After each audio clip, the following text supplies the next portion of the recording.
Pushpa 2 benefit షోకి జరిగిన రాద్ధాంతం అంతా ఇంత కాదు. అది అల్లు అర్జున్ను జైలు వరకు తీసుకెళ్లింది. ఈ విషయం తెలుగు రాష్ట్రాలతో పాటు దేశవ్యాప్తంగా సంచలనం సృష్టించింది. ఓ మహిళ చనిపోవడం బాధాకరమే అయినా దానికి బన్నీని బాధ్యుని చేయడం అనేది ఎవరు ఒప్పుకోవడం లేదు. ఈ క్రమంలో ప్రభుత్వం నెక్స్ట్ రాబోయే సినిమాల బెనిఫిట్ షోస్ విషయంలో కొన్ని నిబంధనలు విధించిన సంగతి తెలిసిందే. దీంతో రాబోయే పాన్ ఇండియా మూవీస్కి స్పెషల్ ప్రీమియర్లు ఉంటాయా లేదా అనే అనుమానాలు ఇండస్ట్రీ వర్గాల్లో ప్రేక్షకుల్లో ఉన్నాయి.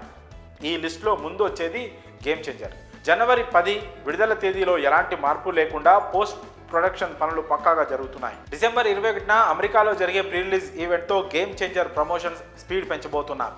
అయితే ఇదిలా ఉంటే వరల్డ్ వైడ్గా ప్రీమియర్స్ ఓ రోజు ముందే అంటే జనవరి 9న ఉంటాయని అఫీషియల్ హ్యాండిల్స్లో అనౌన్స్ చేశారు మూవీ టీమ్.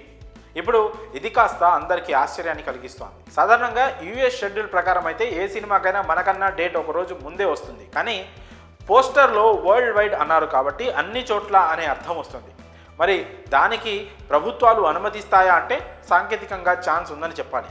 ఎందుకంటే ముందు రోజు రాత్రి వేసే సెకండ్ షోను రెగ్యులర్ షోగా చూపించుకుంటే గవర్నమెంట్ నుంచి అభ్యంతరం ఉండదు.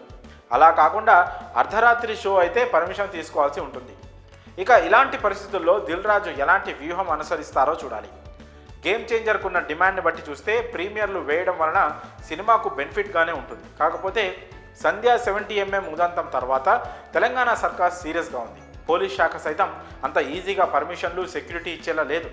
అసలే సంక్రాంతి సీజన్, వరుస సెలవులు, ముందుగా రిలీజ్ అయ్యే అడ్వాంటేజ్ ఇవన్నీ వాడుకోవాలంటే గేమ్ చేంజర్కు ప్రత్యేక వెసులుబాట్లు దక్కాలి.